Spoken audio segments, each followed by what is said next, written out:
What's up, everybody? I hope y'all are having a great day. My name's Anthony, and today I want to talk about the Gambler's Fallacy and how it can be a trap if you are trying to be prepared.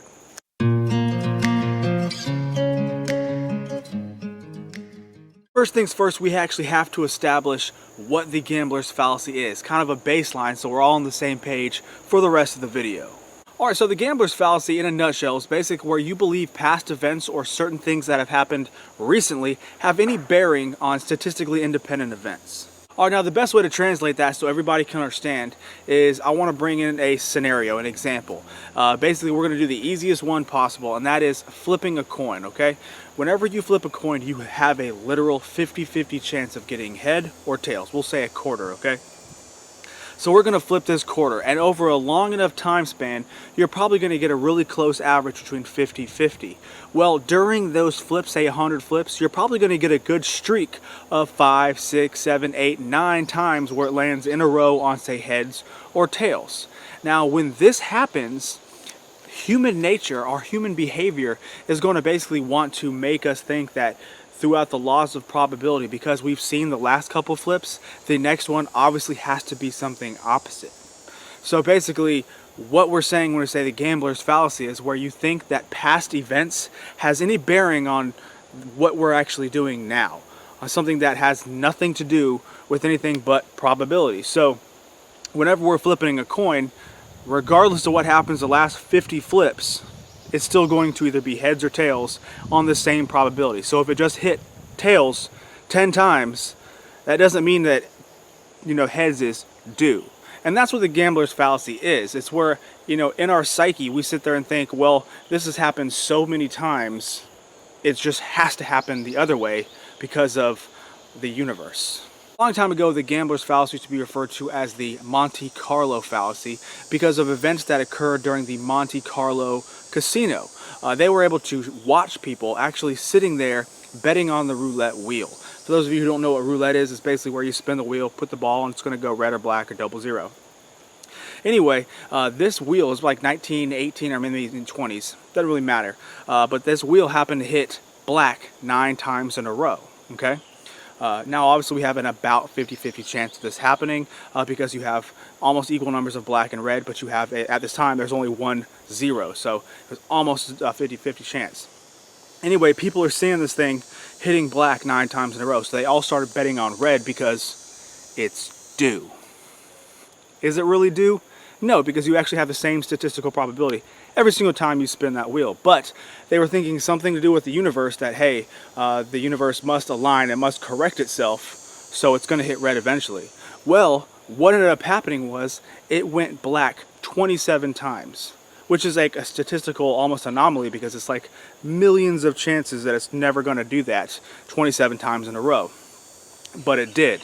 And so many people were absolutely walking out of that casino broke. So this phenomenon is not just applicable in the gambling community or the financial community. It's actually everywhere because it's a study of human nature. And the fact of the matter is, we as humans like to try to balance things. So when we see certain things happening one way, we think it's going to automatically go the other way just because things have to balance out. A yin and yang, as you will. And don't get me wrong, I'm completely guilty of this myself. I'm going to give you a prime example. In my state, for those of you who know, I live in South Carolina, and the reasons why I prepare is because I live rural and I live in a hurricane zone. Alright, so now that we got that out of the way, the reason why I do this myself, and I have done this year, is because, statistically speaking, South Carolina has an 18% chance of being hit by a hurricane every single year. Over the last 100 years, they've added everything together, blah, blah, blah, to where the average is, South Carolina has a 1 in 5 probability of being hit by a hurricane every single year. Now, at the beginning of the season, they obviously take water temperature readings, other factors that may increase that chance, but in the long run, we are looking at about an 18% chance of being hit by a hurricane yearly or annually. So it's a really good idea for me to prepare for hurricanes because we have such a good chance. Now, where I've fallen into this fallacy is we've been hit 5 times in the last 6 years. Last year, we didn't get hit by anything at all. So by this year, by the Gambler's Fallacy mindset that I've done, I say, well, we got hit 5 times in the last 6 years and we didn't get hit last year, so we're due. When in reality, the past years don't have any bearing on this year at all. Has nothing to do with anything. It's just my way of saying, oh, it's got to balance out. but that's not true. So everybody is guilty at some point of having some kind of gambler's fallacy whenever they're preparing. Now, I know a lot of people didn't take probability and statistics in school. I did, because I had to fill that other block in to get my credits. But you know, statistics and probability isn't really that difficult to do. However, you have to look at it in a realistic light. You know, obviously an analytical side whenever you're preparing. The thing is, people that have been preparing for a long time, they get the opportunity to pick and choose what they're preparing for because they are at least basically prepared. The reason why I'm bringing it up in this video today is because we are on a new crisis, I guess you could say. We are experiencing an influx of brand new people who want to get into the prepared community. So when we mention things that would get people basically prepared, it's usually blown off for the fact that we have a crisis going on right now. However, I think that can be very dangerous if we're not being completely honest with each other. Now, we as YouTube creators have a duty, have a moral obligation to make sure that we are being honest with our audience, in my opinion. There's a lot of other channels that do not feel that way, and they will say whatever they have to sell you something or get you to donate money to them. However, when it comes down to it, you have to look at your geographical location and find out exactly what would be a good idea for you to prepare, or what event you might be preparing for in your area, to make sure that you are as best set as you can. Because let's be completely honest here. If I was to take into account current events right now, September 2020, where I'm seeing on the news there are riots, there is money breakdown to the point where we're kind of scared of a recession, maybe a depression, and precious metals are skyrocketing.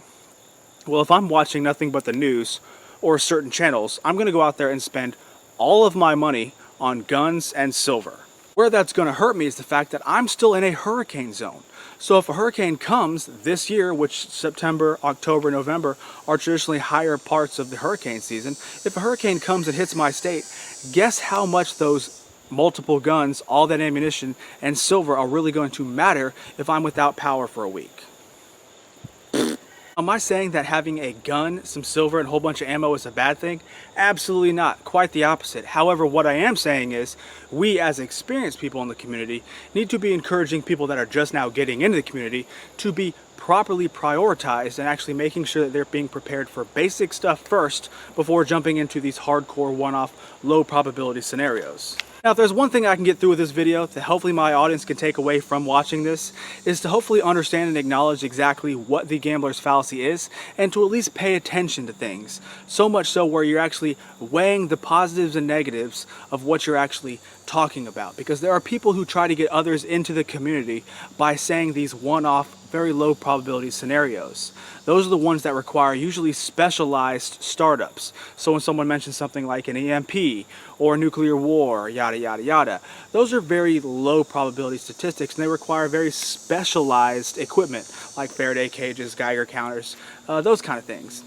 Now, I can't speak for everybody, but most of us are probably in a financial situation where we can't go out and buy everything that we need to even be basically prepared within the course of a couple months, okay? A lot of us are on a working American salary or a fixed income, so we can't go out there and buy everything all at one time. And I definitely do not encourage people to start going into credit to try to become prepared. However, if we are going to get people in this community, like I said, we have to be completely honest with them and at least open up the idea, hey, you need to be basically prepared for things that statistically will probably happen. So if you live on the East Coast, hurricanes, Midwest, tornadoes, West Coast, wildfires, earthquakes, something that has actually a larger probability than EMP, to maybe get everybody on the same page. Because once you plant that seed, we might be able to start bringing more people into the community, because guess what?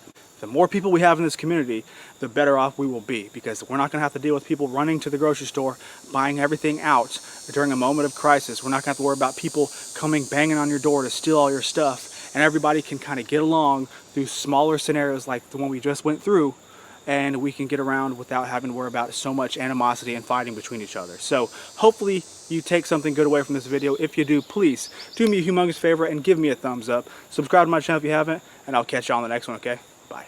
Get through with this video to get you to kind of walk away a little bit different is to at least understand it. Look at that.